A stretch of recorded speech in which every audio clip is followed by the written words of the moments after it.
Saudara, mantan Wakil Menteri Ketenagakerjaan Immanuel Ebenezer dan 10 tersangka lainnya hari ini menjalani pelimpahan berkas perkara dan barang bukti tahap 2 kasus dugaan pemerasan dalam proses pengurusan ketiga di K3, maksud kami di Kemenaker.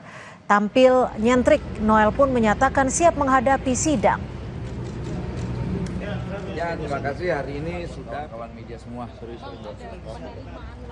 Dengan tangan terborgol, mantan Wamenaker Immanuel Ebenezer dan 10 tersangka dugaan pemerasan dalam proses pengurusan K3 di Kemenaker menjalani pelimpahan berkas perkara dan barang bukti ke Pengadilan Tindak Pidana Korupsi sebagai syarat untuk dalam persidangan.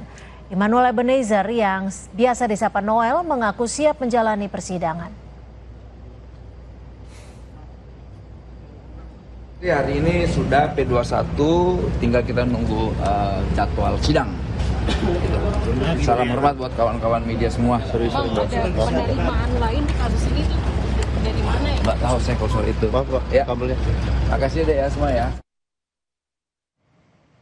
KPK membuka peluang memanggil istri mantan Gubernur Jawa Barat Ridwan Kamil, Atalia Praratia, dalam penyidikan kasus korupsi pengadaan iklan Bank BJB.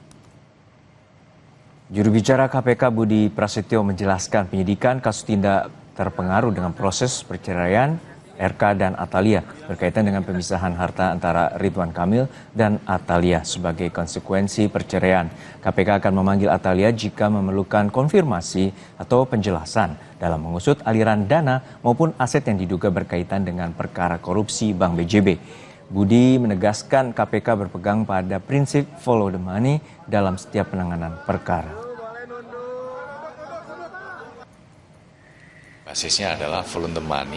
Kita akan telusuri, kita lacak aset-aset yang mengalir ya, dari substansi perkaranya, ya, yang berangkat dari dana non budgeter di pengadaan iklan di BJB ini. Mengalirnya kemana saja, ke siapa saja, dan untuk apa saja. Memanggil Atalia ini sebagai saksi, Mas?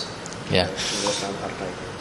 Setiap kemungkinan itu selalu terbuka sesuai dengan kebutuhan proses penyidikan. Jika memang dibutuhkan keterangan dari para saksi, tentu penyidik akan melakukan pemanggilan.